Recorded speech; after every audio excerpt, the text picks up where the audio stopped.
Hello, everyone. Welcome to the Taricani lecture series on First Amendment rights at the University of Rhode Island. Today, you're in for a special treat, a conversation with Nick Kristof, Pulitzer Prize winning columnist for the New York Times, and Sheryl WuDunn, Pulitzer Prize winning author, entrepreneur, and business executive. Please stay tuned. We'd love for you to share this conversation using the hashtag #URITaricani. Please share on Facebook, on Twitter, on YouTube, and on LinkedIn. We're live on all those platforms. We have hundreds of people joining us right now, and we'll give them a couple of minutes to share and connect. And we'd love to hear your comments. We're live right now on YouTube, Facebook, Twitter, and LinkedIn. Just look for the Harrington School on all those platforms. And please follow Harrington School of Communication and Media on all the platforms and use the hashtag #URITaricani. We'll be live in just a minute. And now we'd love for you to watch this video.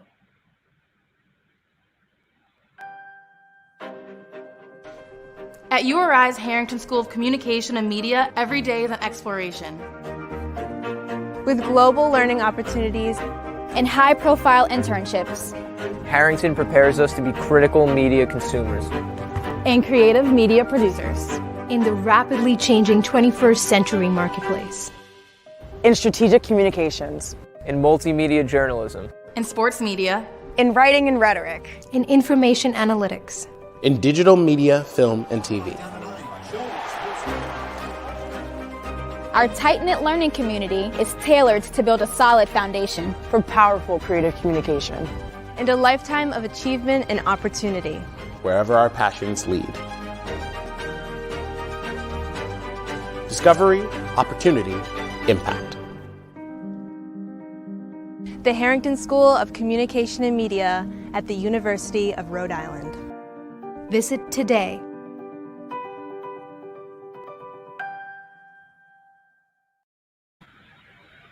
Thank you, everyone, for watching. Please hit share right now on Facebook, on YouTube, retweet on Twitter, share on LinkedIn. You're about to meet Nick Kristof and Sheryl WuDunn for the Taricani lecture series on First Amendment rights at the University of Rhode Island, the Harrington School of Communication and Media.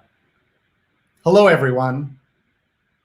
I'm Sree Sreenivasan, and I'm excited to moderate this talk on First Amendment rights with award-winning journalists and authors Nick Kristof and Sheryl WuDunn. I'm the Marshall Loeb Visiting Professor of Digital Innovation at Stony Brook School of Journalism, and I've had the honor of knowing both of them for a long time now. And you're going to learn so much as we do from their book, as well as the various columns and writings and things that they share on the internet. Before we begin, we need to have a little more context about this event and how it fits in. To help us with that, I'd like to introduce Dean Jen Riley from the College of Arts and Sciences at the University of Rhode Island. Hello, everyone. I'm happy to join you here today, and thanks, Sree, for the pass-off. I'm honored to kick off the first of 3 Taricani lectures on the First Amendment rights this summer. At the University of Rhode Island, we've been very fortunate that we had forged a long-term relationship with journalist Jim Taricani, who was awarded an honorary doctorate from URI in 2018. As a journalist, Jim was guided by a strong sense of ethics and by the power given to us by the First Amendment for freedom of expression. He worked for nearly 4 decades in Rhode Island journalism, building a strong reputation for stories on organized crime corruption. All of us in Rhode Island were shattered by the news of Jim's passing last year. His legacy, however, lives on through his journalism, his impact on generations of reporters and writers, and his commitment to high standards for the profession. We're fortunate at URI to be friends with Jim's wife, Lori White Taricani, who also happens to be a 1981 URI graduate. Lori and the Taricani family decided that a fitting tribute to Jim would be to highlight one of the tenets of journalism that was so important to him, the First Amendment rights. The inaugural in-person lecture for this series is scheduled for spring 2021. Lori, however, wanted to give us all a sneak preview this summer. With a series, we'll have 3 virtual lectures and discussions. Starting tonight with this special event, we'll have another event in July, followed up by one in August. Even though our summer series is not in person, we know that the speakers, the content, and the discussions will be lively and engaging, and we can all use that right now. I really appreciate you all joining us. Be sure to watch out for our future announcements for our 2nd and 3rd lecture. Now I'm pleased to introduce you to the person who made the series possible. Lori, thank you for all your efforts. And everyone, please help welcome our friend and supporter and our Rhodey alum, Lori White Taricani.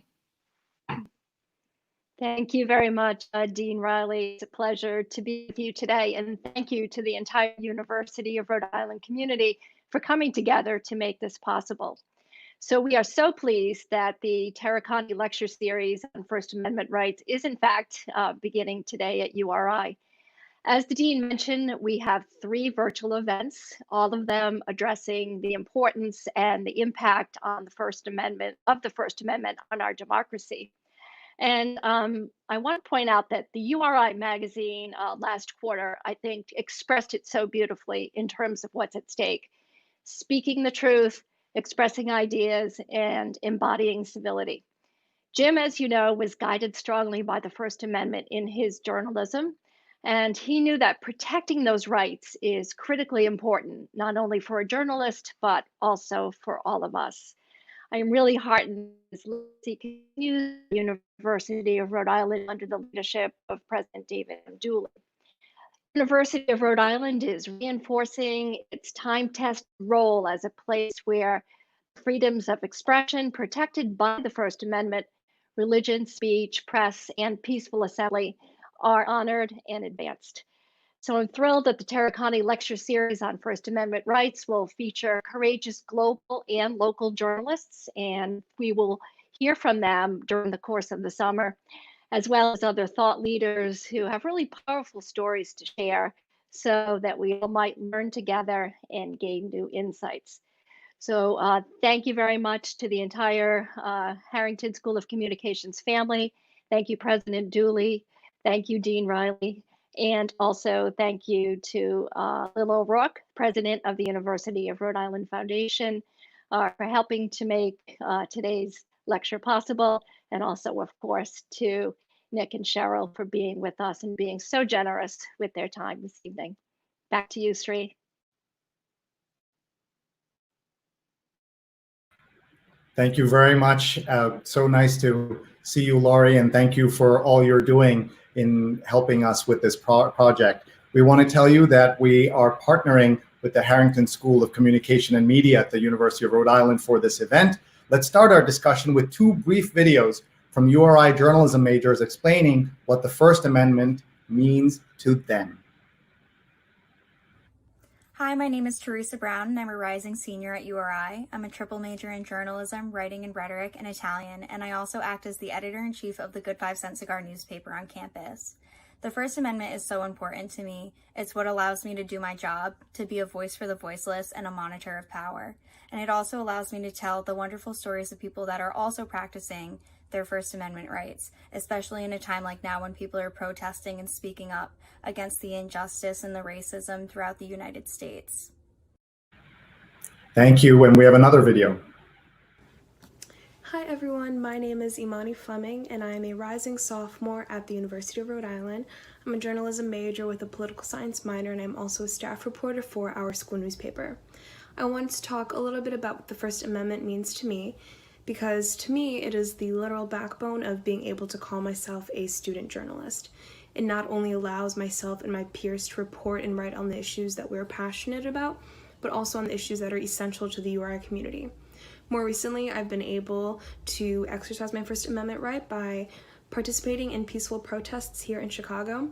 I consider myself an activist within the Black Lives Matter movement, and I've been able to attend beautifully organized demonstrations fighting against the injustices currently facing the Black community. The First Amendment allows myself and countless others to fight for what they believe in, and it's almost impossible to ignore its significance in our everyday life. Thank you for those great comments, and I hope you all noticed that both the students are very active, and one of them is a triple major. Now we are pleased to bring onto the screen in just a moment Nick Kristof and Sheryl WuDunn. We want everyone, including Nick and Sheryl, to tweet and share the videos from the Harrington School. So make sure all of you are sharing on Twitter, Facebook, YouTube, and LinkedIn. We're on all those platforms. We are delighted now to bring on stage to meet you all, our friends, Nick Kristof and Sheryl WuDunn. Hi, Sree. Hi there. How are you doing? This is the first thing we ask everybody. How are you? How's your family through everything that we're going through? We're all safe and well. Thank you very much. And fortified by those great videos from Teresa and Imani, and and also we're just kind of honored to be here commemorating Jim Taricani, who's reporting, especially on organized crime, we admired, and whose willingness to undergo 6 months of home confinement to protect his sources was also an inspiration to journalists around the world. Thank you for that. We want to say that you're also clearly fortified by all the books around you. You can see that where you are. I also like that we can see your book right there behind you. The book, Tightrope, Americans Reaching for Hope, is one of the best books to understand this moment, but it wasn't written at this moment. It was written when we were told we're having the greatest economy in the history of the world. Your thoughts?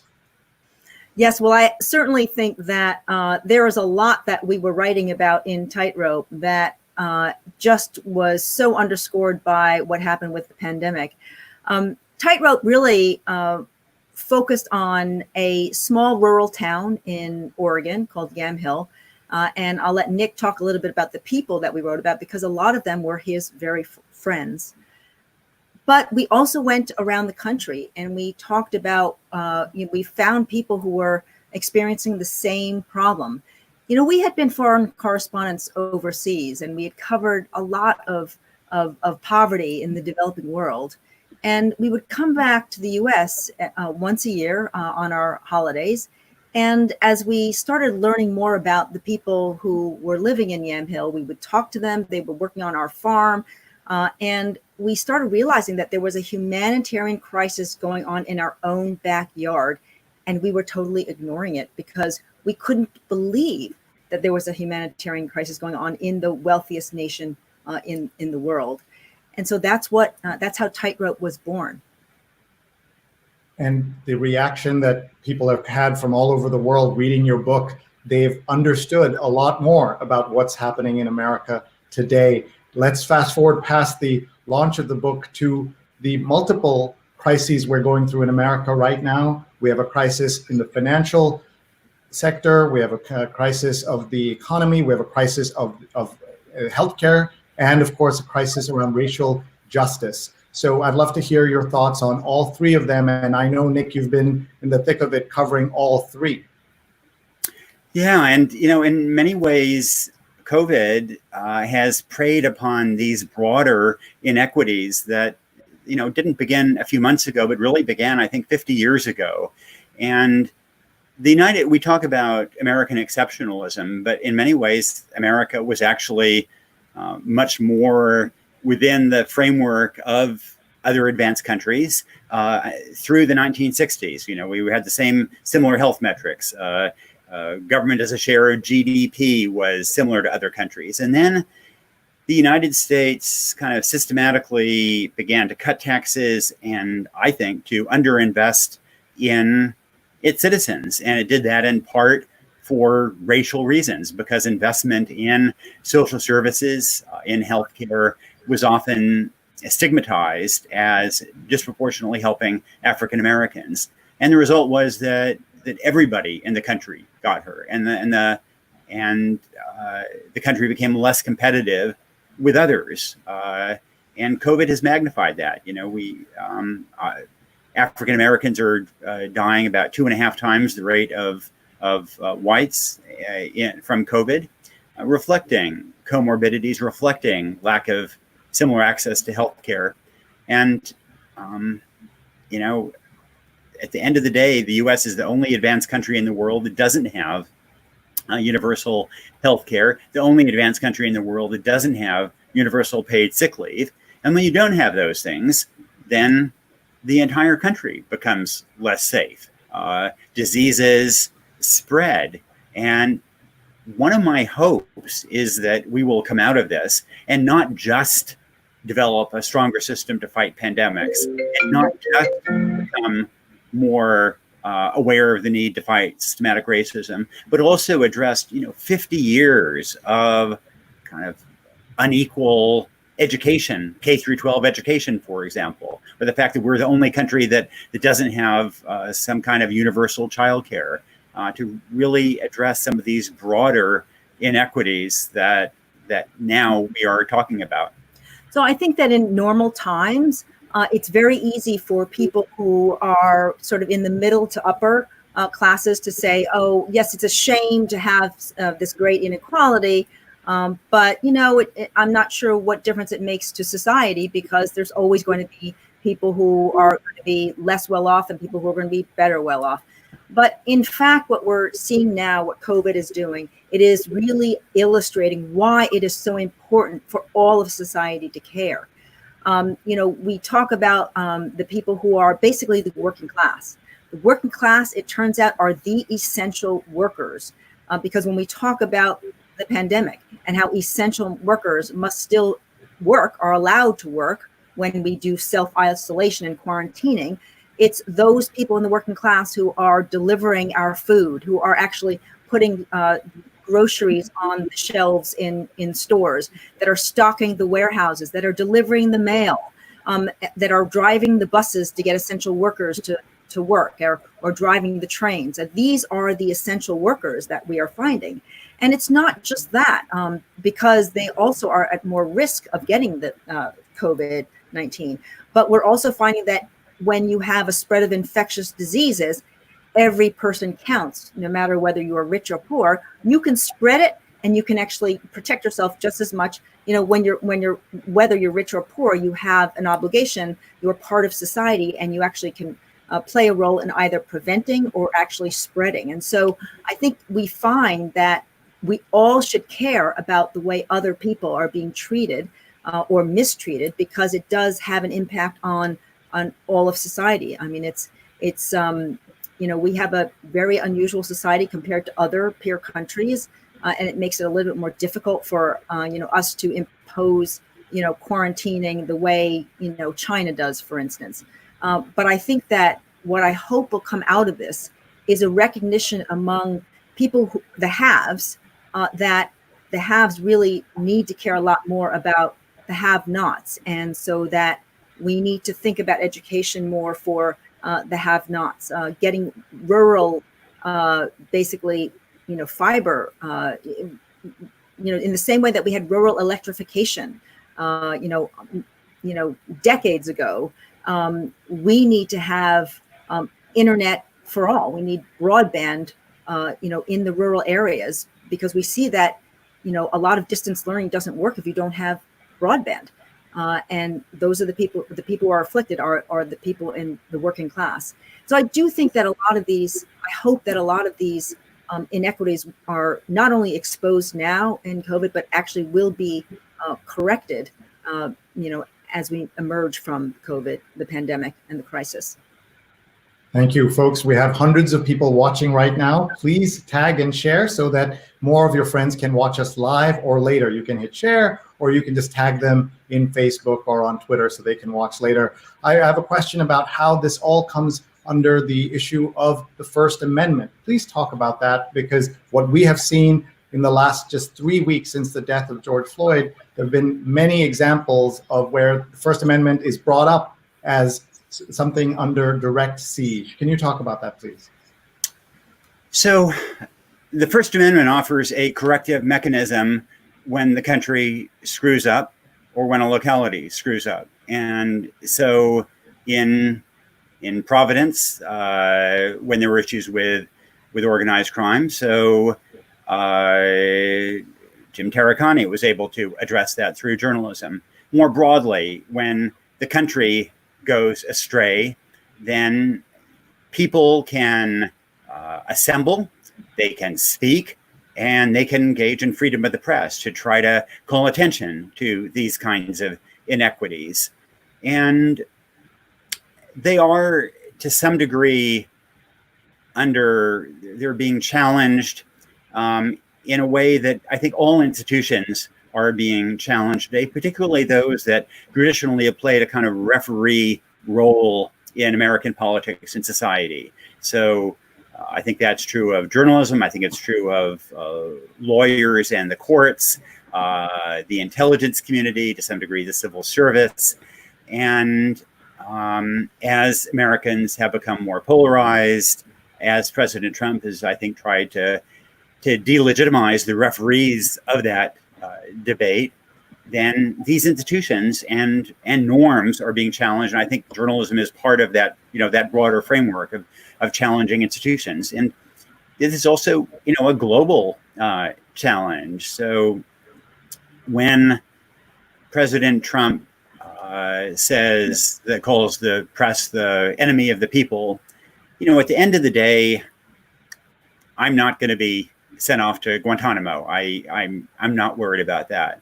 But other despots around the world do take that cue. And so in the Philippines right now, Maria Ressa, a Philippine-American journalist who for a long time was a CNN bureau chief and now runs a journalism organization in the Philippines, was convicted of criminal libel this week and could go to prison. I think 7 years under the latest charges, collectively 80 years for all the charges against her. And this is the result of President Duterte in the Philippines, but I'm afraid that it also, to some degree, has American fingerprints on it, that the US has gone from advocating for freedom of speech and freedom of the press worldwide to circulating slogans like journalists being enemies of the people in ways that undermine the civil society and those referees of fair debate around the world. Please. It's very interesting that we have a very divisive, time right now, but that in many ways it also is a time where there's an enormous amount of freedom, basically speech as well. When you think about the challenge that police brutality presents, it's an enormous challenge. A tension between trying to keep safe our communities at the same time, not to be over aggressive and kill people, of course. On the other hand, the reason we know about this is because people have been able to film. We have technology that allows us to film things and to actually bring what we think is reality to the rest of the world. And so that, instance in Minnesota, it was filmed. And that's really the result of, a greater, transparency and freedom in our country. So, it is in some ways, two steps forward, one step back. Obviously, we have to lick this problem on police brutality, and it's going to be a process. It's a very, very complicated issue. But I do also want to highlight that we've had a lot of progress as well. Thank you. We're getting comments and questions from around the world. We'll highlight some comments now, and we'll bring to you some questions later. Will Shane says, great to re-engage with my alma mater, class of 73. Welcome back, Will, and great to have you here. We have some other comments also coming through. We want to make sure that what are the steps from recognition to change? That's a question that's coming in from Frisbees on YouTube. Why don't we just go to that question right now? So I think it becomes really important to look at the scope of the change. So, I think that there are lots of Americans who see a police officer kneeling on a African-American's neck, and they think that is outrageous and that has to stop. But the inequity runs much deeper than that. And I think we also have to look at structural inequities. And so, part of that is education, for example. And affluent Americans have a stake in a K through 12 education system that essentially advantages those who are already affluent and live in wealthy public school districts. That we And so the US is just about the only advanced country in the world that spends more money educating rich, advantaged kids than disadvantaged kids who need the help more. And yet you certainly don't see a lot of calls to address this kind of structural inequity of K through 12 education. In housing, we have a system that in which zoning for single family ownership in affluent suburbs keeps prices up and makes it difficult for those with more modest means to move in these communities. And again, that is something that nobody's really particularly talking about. And so I hope that we will can broaden the conversation, because I think to really bring about change, we have to talk about educational inequity. We have to talk about economic inequity, and not just freeze frame this moment when a policeman has his knee on an individual's neck. You wrote a column on the importance of video as it pertained to George Floyd and that terrible video. Jim Taricani always said it was important that people see video to make things real. The irony of airing a videotape, which then, of course, landed Jim in home confinement. That's a comment that came in from Lori White Taricani. Tell us about the role that video has played in all of the things that we have seen, not just in the protests, but you also know that people are watching the president and deciding whether to wear a mask or not. That's the state that the world is in now. Well, of course, coming from print journalism, we think print is really important. But yes, video is incredibly important because I think if we're going to have disputes over facts, at least if we have, something that is the closest semblance of reality, that we will have less disagreement over what is being portrayed in a video. Of course, you can say, oh, the angle is wrong, or the angles, didn't capture the right thing, and there's something off camera that's really going on. You can, come up with all sorts of excuses, but I do think that, video and television can really, really help, focus on facts so we can get the facts straight. But I do think that the worry is that we have so much fact distortion now on both sides that people will see, even in a video, what they want to see based on their political point of view. And I think that it's not just, video can't solve everything. It really is a starting point. And then it gets back into education. So for instance, what, URI is doing, it's so critical, to basically educating our young people so that they understand what is the reality, what are facts, and how do we use facts to basically understand what really happened and what should happen in the future. We have comments coming in from all over, including a comment to Teresa and Imani earlier. John says, hello, all the best to you from the very first editor of Good 5 Cent Cigar. And we have comments here. Jonathan's watching from Union Square. Tell us, folks, where are you watching from? I know our speakers would love to hear. We have comments here from Eduardo, who says, class of 99 here. This is great. Hope it's available to view again later. Absolutely, folks. As soon as we're off the air, this will be available on Facebook, on Twitter, on YouTube, and on LinkedIn. So make sure you check. Let's talk a little bit, please, Nick and Sheryl, about the book and the research that you did in rural America. And that's one of the biggest divides we have in this country. Talk about your own connection to rural America and the research and reporting that Tightrope exposes for the first time for many, many people. So I'm from the little town of Yamhill, Oregon, that Sheryl mentioned earlier, population 1,000 on a good day. It's an area that had done very well for much of the 20th century. And then jobs kind of went away, and people self-medicated with meth, with heroin, with alcohol. And so a quarter of the kids on my old number 6 school bus have died from what are called deaths of despair, drugs, alcohol, and suicide.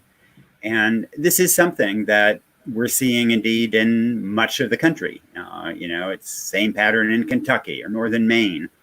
And I'd also say that there are real commonalities between what happened in lily white places like Yamhill, Oregon, and in a lot of African American communities somewhat earlier.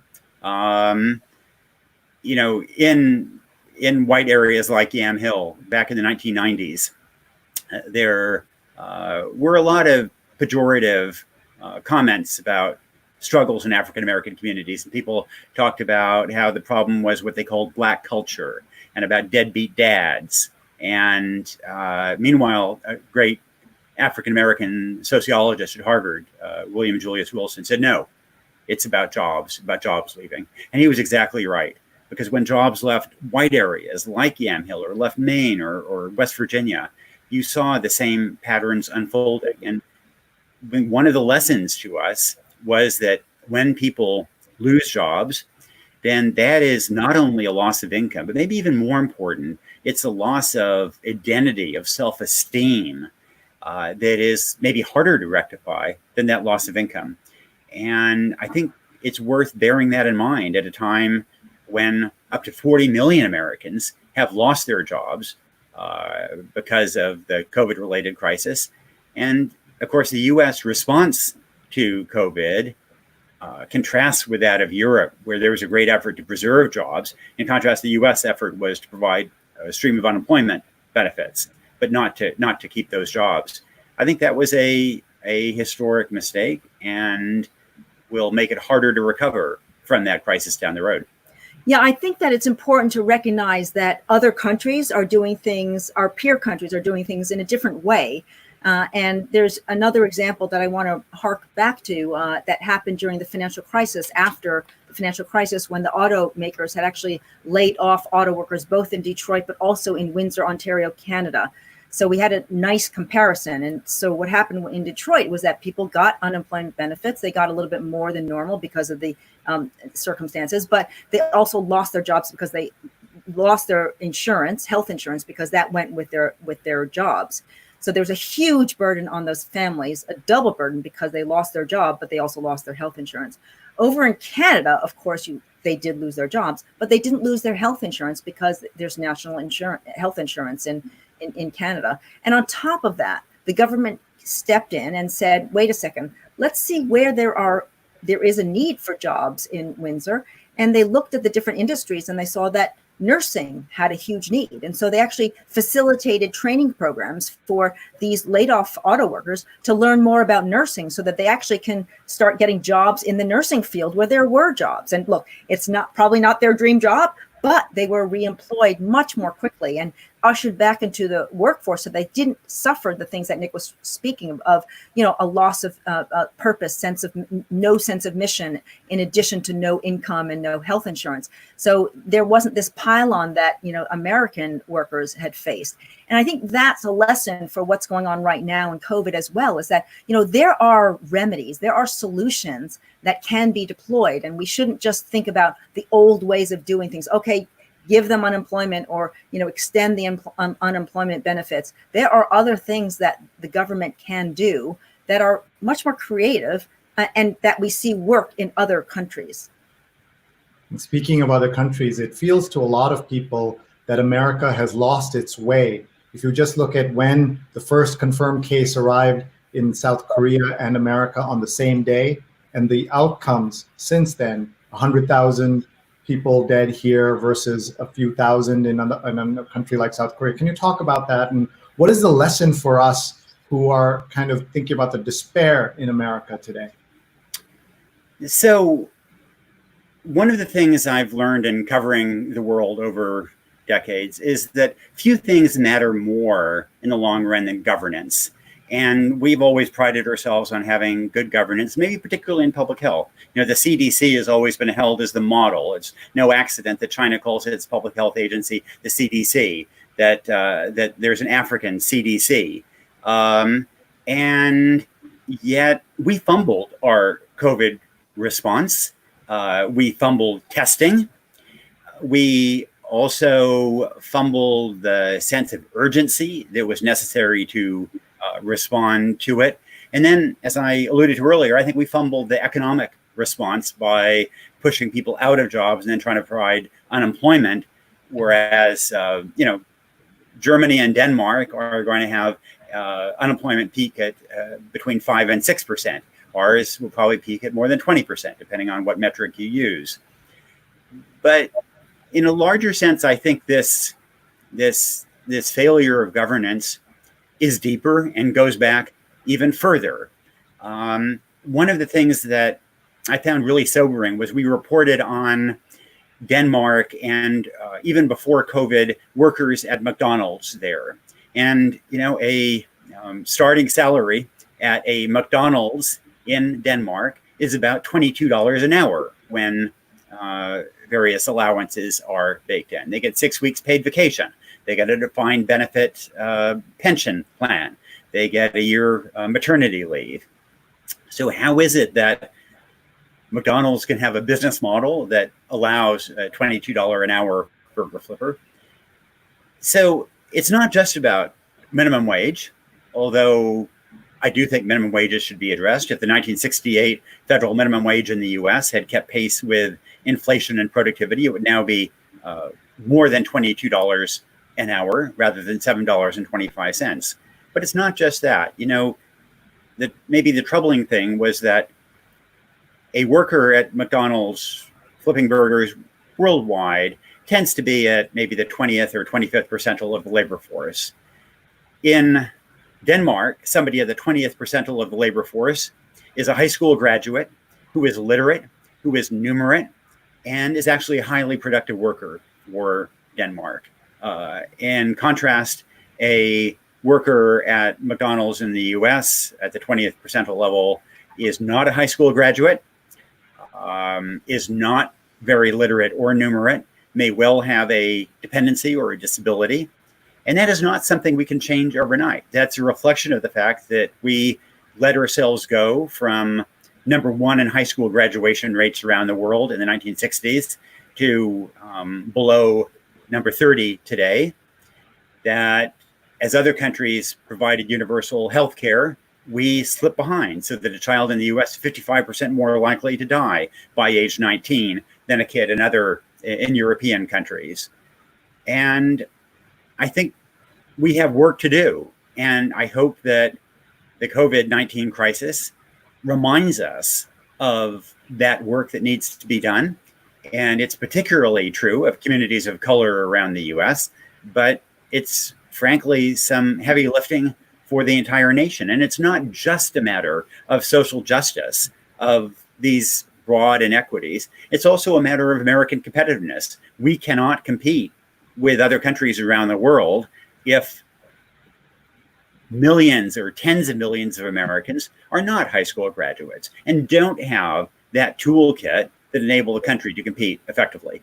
Sree, I'd like to bring up the initial part of your question about comparing the U.S. response to that of South Korea. I mean, if you look at South Korea, Taiwan, Hong Kong, I mean, China's an extreme case in its own, but if you look at these countries, they are democracies, a little bit, not as far left on the spectrum as we are, but on the other hand, they did, if you can, impose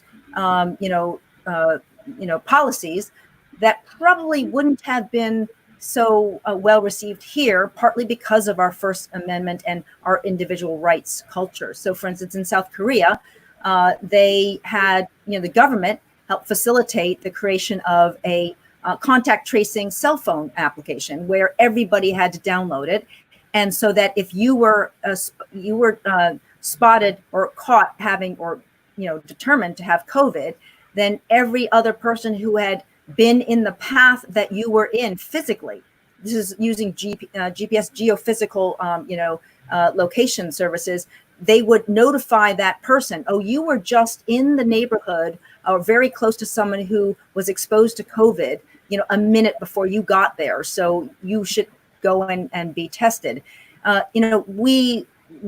Because of privacy concerns here in the US, we can't do something like that, or it's much harder to implement. Taiwan, the same thing. I mean, they actually will, follow you, basically, to make sure that, if you are exposed to COVID, that you will be isolating yourself, or that you'll be quarantining in a hotel.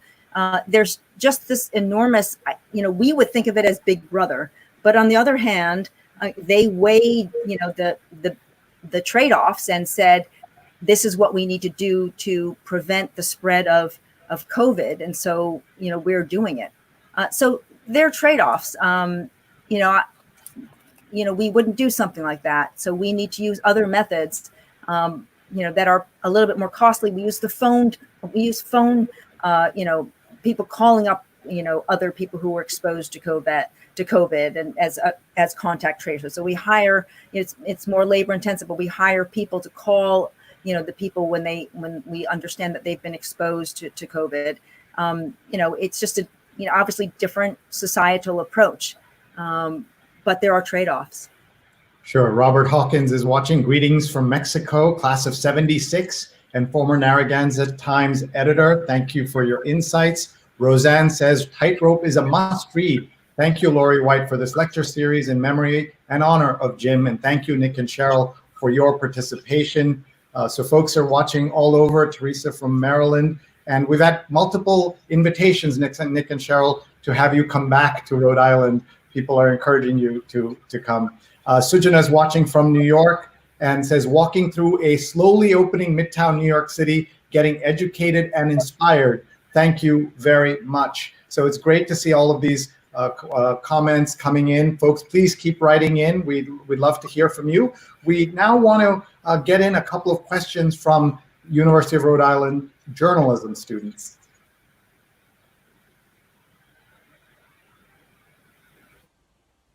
Hi, my name is Adam Zangari, and I'm a journalism major and part of URI's class of 2023.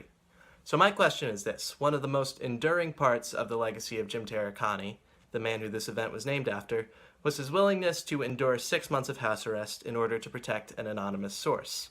How important is it for us as journalists to protect anonymous sources, and to what lengths should we go to protect them?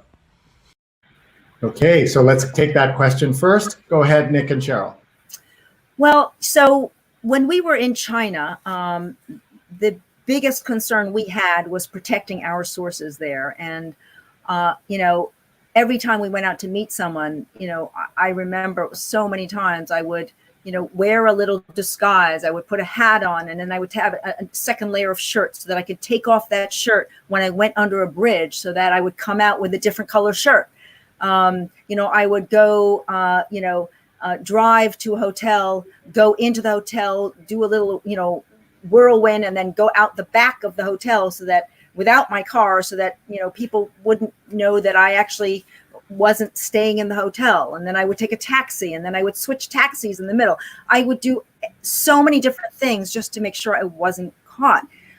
When we were there, one of our colleagues had her best Chinese friend basically sentenced to jail for 10 years, and his wife 4 years, and they had a 1-year-old baby.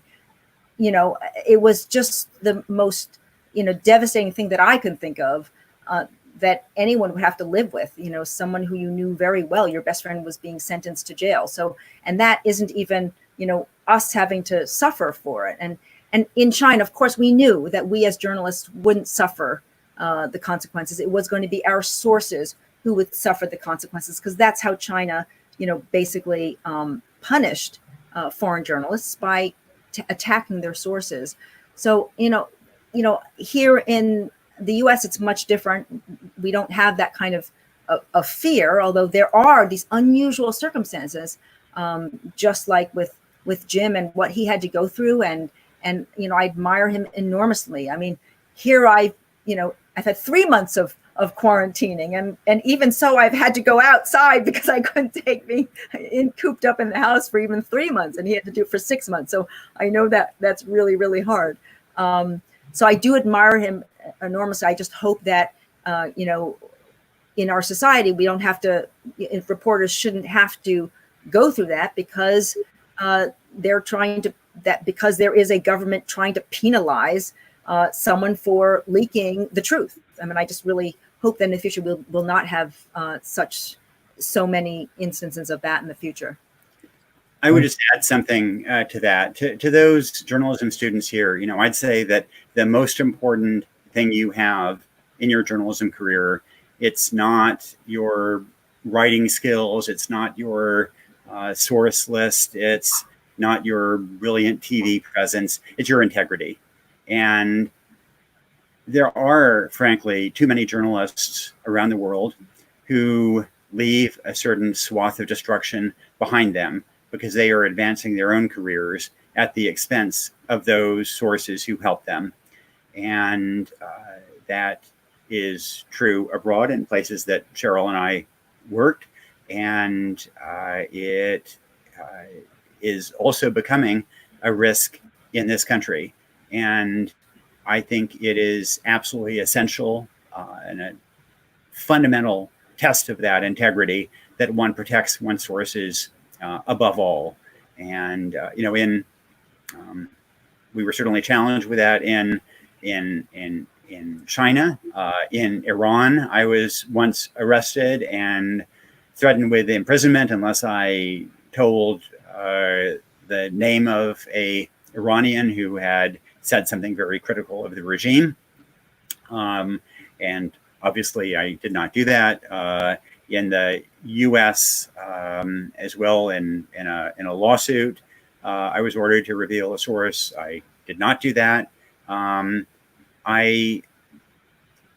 think what I worry about in the US is these situations, a little bit like what Jim was sort of brought into, where there are two other parties, and in the course of their litigation, a journalist is ordered to share notebooks or share information. And, look, it's important that we provide defendants with every right. But I think that ordering journalists to reveal sources contravenes the First Amendment. I think it is a blow to the fundamental lattice work that makes journalism function. And so, above all, as you pursue your careers, think about that responsibility you have to your sources, to protect them, to make sure that they never get in trouble because of you. Thank you for those inspiring words, everyone. We have a little bit of time left with Nick and Sheryl. Please share this right now. Please tweet us using the hashtag URI Taricani. And we have another question from one of our students that we're going to bring to you, but also breaking news. Nick and Sheryl, we have news that President Trump has sued John Bolton, the person he handpicked for the role as National Security Advisor, to prevent him from publishing that tell-all book. And we'll come back to that and you can address that as well. But first, let's go to Leah Crowley and her question. Hi, my name is Leah Crowley, and I'm a rising junior here at URI, double majoring in journalism and political science. I'd like to thank you so much for giving us the opportunity to ask questions and speaking with us. Last year, when Christiane Amanpour spoke with us, she said something that I found really surprising, which was that journalists should be truthful, not neutral. And I was wondering, as journalists who've covered horrible human rights violations with things like the genocide in Darfur and going to countries like North Korea, whether you think a journalist should ever condemn what they're witnessing or whether they should just report the truth and let the public decide for themselves. Okay. So I think that raises thank you, Leah, for that great question. I think it raises a really important issue, one that journalists are debating these days in the context of the US.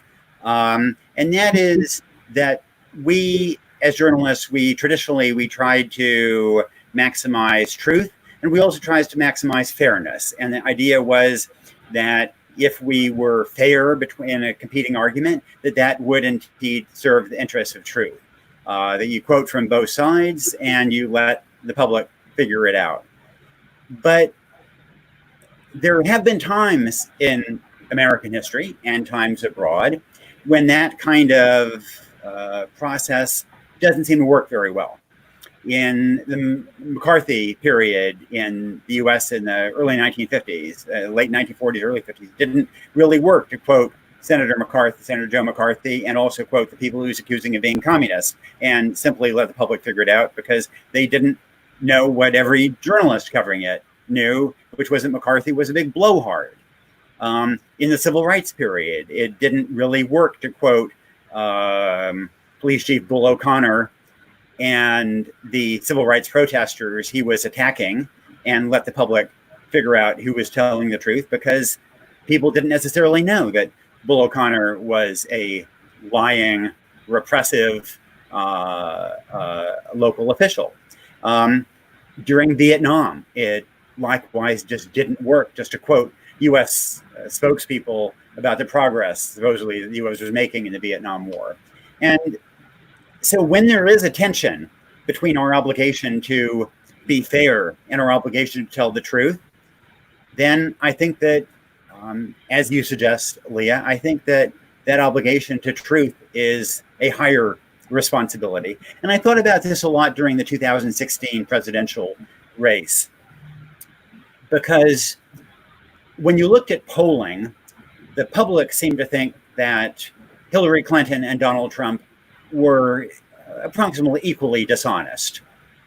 And yet every reporter covering that campaign knew that there was no comparison, that Hillary Clinton was fairly typical in the degree of a politician, in the degree to which she dissembled, spun things, evaded, and Donald Trump was simply off the charts. We'd never seen a politician like him before, who just would baldly say things that were untrue and then would repeat them when he was called out. And so the question became, do we use the word, as Sheryl said, do we use the word lie?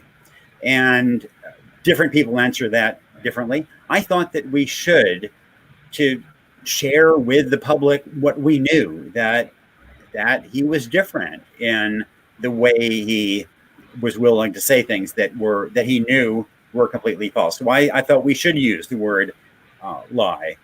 And I likewise think today, in covering President Trump, who again is unlike any American politician I've ever covered, but I don't think it works just to cover what the White House says and cover and you know what Joe Biden says. I think that we do need to make sure that the public understands the truth as best we understand it. And you know, there are real risks with this approach, and a lot of the public will see what we present as the truth, and we'll think that is journalistic bias. It shows we're just spokespeople for the DNC, et cetera, et cetera. And I see that all the time in my feed.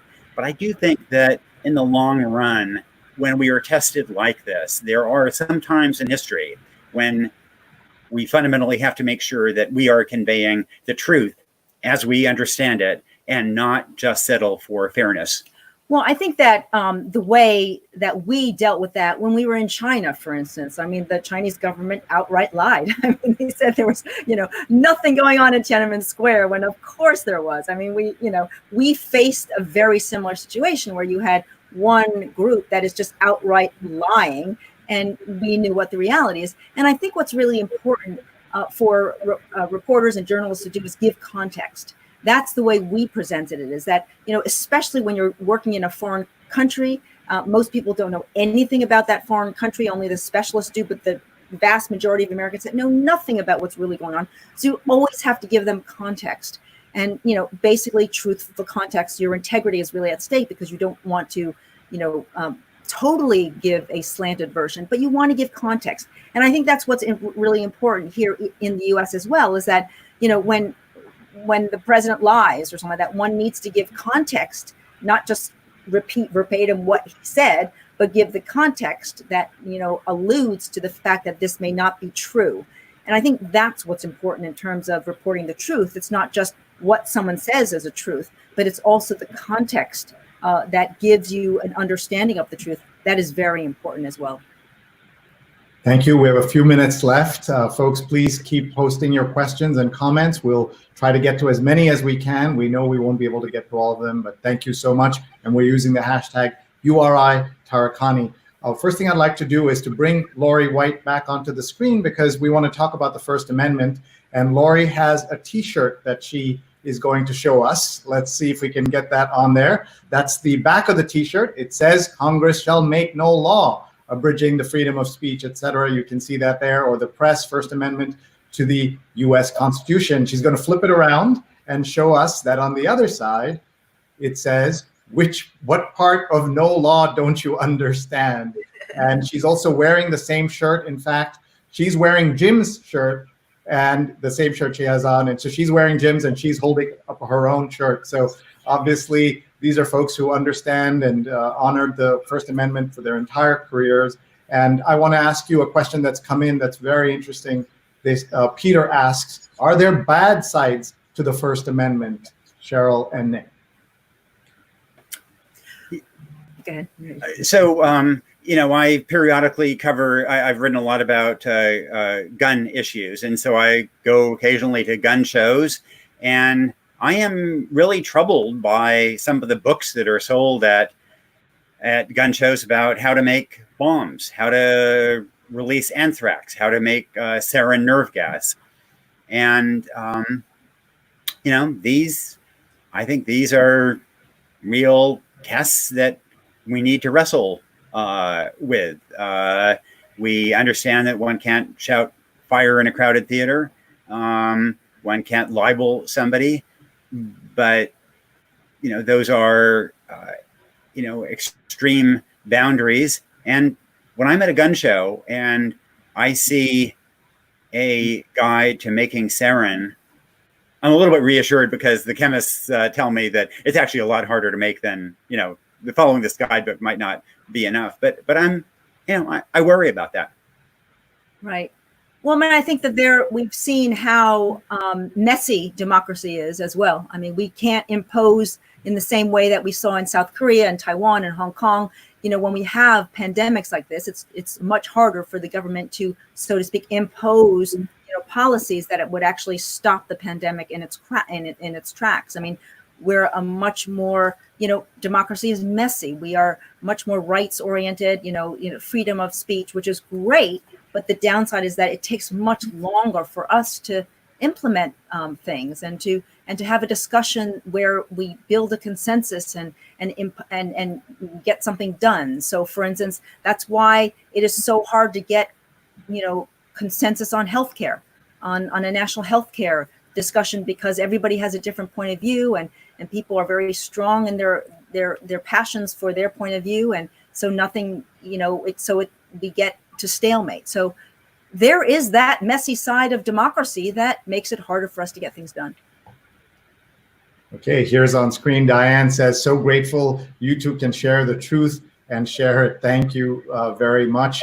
We also have a comment here from Teresa. She says, "Such an important conversation. Thank you to URI, my alma mater, for this lecture series. Jim Taricani would be so proud." That is awesome to see all these great comments coming in. We also have folks who are asking questions. Let's go to a question here from Diana. Says, "How would you rate the media's ability to do its job both in the pandemic and the crisis of race? Is it able to be a watchdog, and has it lost the confidence of the people?" What do you think about that question? What I worry about is that, Jim Taricani, when he took on organized crime, so he was supported by the First Amendment, but he was also supported by a business model that paid him to investigate things. And the truth is that the business model is collapsing for much of the media around the country. And so we have news deserts in many parts of the country. We have many places where there is no reporter who is going to school board meetings, who's going to city council meetings. And in covering race, for example, we have news organizations that will cover some particular crisis that erupts the previous day, but we are shorter of the resources to do real data investigations of differentials in arrests of African-American and white journalists, for example, because that's harder to do. It's more expensive. it doesn't lead to a lot of clicks. The disparities with Native Americans deeply trouble me. You have counties in South Dakota and North Dakota that have a shorter life expectancy than either Cambodia or Bangladesh. And that's because those are disproportionately Native American counties. That seems to me unconscionable. And yet, and I reported on COVID in Navajo Nation. If you counted Native American tribes as states, then 5 of the 6 states with the greatest infections would be native tribes. And the Navajo Nation has had more infections per capita than New York State has.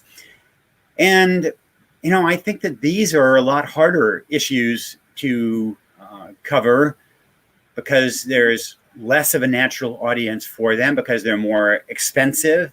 And the business model has been eroding, except for the New York Times, the Washington Post, the Wall Street Journal, the big networks. And so I guess that's that's one of my biggest concerns.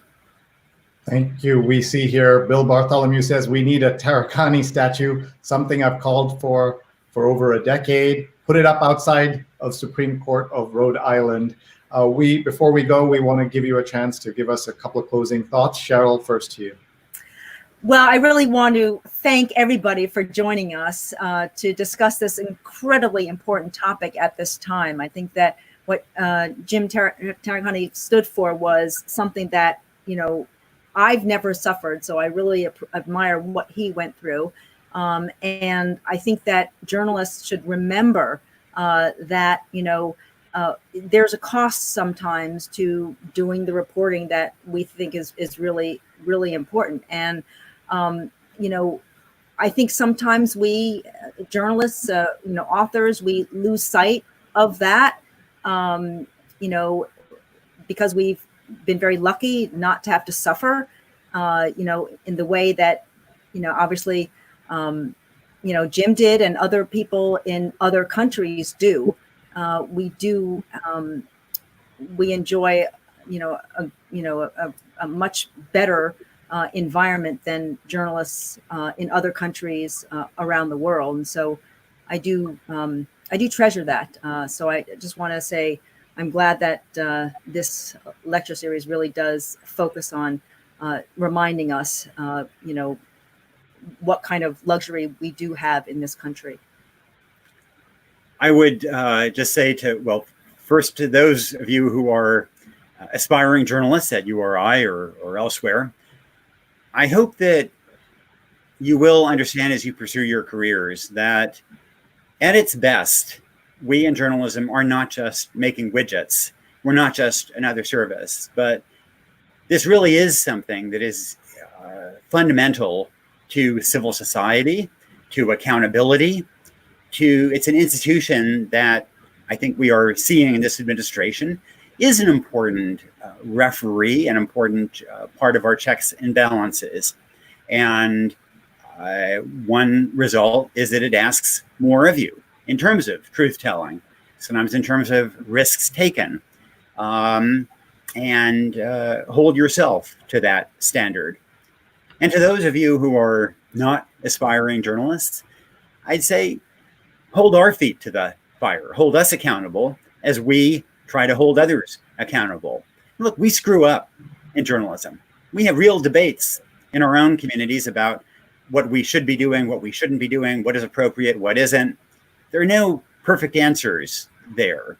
And there is a temptation at a time when our business model for much of journalism is collapsing to go for what is easy and simple and brings an audience. One of the things that maybe troubled me the most was a few years ago, the Bill and Melinda Gates Foundation, they gave a grant to ABC News to cover global health and nutrition issues. And this was controversial within the development community because people were saying, well, why should the Gates Foundation be spending money not on vaccines or emergency feeding centers, but rather paying television executives to do their job? But in fact, ABC News did a really fine job with that grant, and they provided some first-rate coverage of nutrition, of maternal mortality, about their healthcare issues. And so a year later, the Gates Foundation went back to ABC News and said, well, we'd like to renew that grant. And ABC News said, well, actually, we don't want to take your money because we see that when we run these stories, the audience switches the channel. I found that really painful. And at the end of the day, we do care about audiences. We care about what gets read. And it is tempting, if you're the executive producer of a TV show, just to put a Democrat and a Republican in a studio together and have them yell at each other. And that may bring more of an audience than covering maternal mortality abroad or at home. But we do go into journalism and we do ask for special privileges in the First Amendment. And we do say that we are the fourth estate. And so it's fair to hold us accountable and to hold our feet to the fire and make sure that we fulfill the responsibilities that that we aspire to. And so I hope you'll hold us accountable just as we try to hold others accountable. So we want to ask you, because many people are curious what you think of the Trump-Bolton lawsuit right now. Well, so, so I don't know the basis for it, but I assume that it is that the administration is suing on the grounds that he did not fulfill his legal obligations to clear material before publication. Correct. And, I trust the courts. I think that it's fine for the administration to pursue legal remedies. I think that it is exceedingly unlikely that a court will grant prior restraint. And so I don't think that remedy will succeed in blocking publication, but I don't object to somebody pursuing legal remedies. What I object to is more the bullying, the evasions of law, and the attempts to go after publishing companies, for example, or companies that own publishing companies, and punish them in their business interests because of what they publish. But I don't think that a lawsuit, I don't think that a court will grant prior restraint on the John Bolton book. So I think it's a signal to Trump supporters rather than a genuine effort to stop publication. Thank you, Nick and Sheryl. Before you go, every book event that you go to, there's a selfie that people want to take with you. We can't quite do that, but we have another way. So we're going to put you on full screen, and I want everyone who has a camera with them to take a selfie with Nick and Sheryl. So I'm going to do that as well. We're going to put you on full screen right now so that we can take that photo. So I'm going to turn around here, and we'll have you on full screen so that we can take a picture with you. Great, we're flattered. Yeah. Thank you all. Thank you. Everyone, please take a picture right now with Nick and Sheryl and post it, tagging them at WuDunn and at Nick Kristof and the URI Taricani. I see Laurie is doing it. The Dean is doing it. Everyone, please do this right now. This is your selfie moment with Nick Kristof and Sheryl WuDunn. I am so grateful to both of you for your time and your wisdom and your insights. I know it's hard to keep smiling, but we need those smiles. Keep them up. Absolutely. And thank you, Sree, so much. Thank you so much, all of you. And the whole Sree, URI community. Yes. And outstanding discussion. People are giving us thumbs up. Outstanding, brilliant. Love the discussion. All these great comments are coming in. Now I'm going to pass this back to Dean Jen Riley.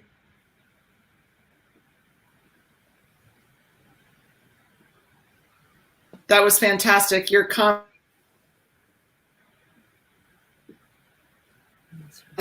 Harrington School of Communication and Media, as we work to prepare that next generation of journalists to follow you and stick to the integrity and truth that you so powerfully talked about with us. I'd like to thank Lori White, Taricani, one more time for getting this, spurring the idea along and supporting us in it. And I encourage all of you out there to Tune in to us. Stay tuned for our announcement for our July event. I can promise you it's going to be a good one, and we look forward to seeing you again. Thanks to everyone for joining us this evening.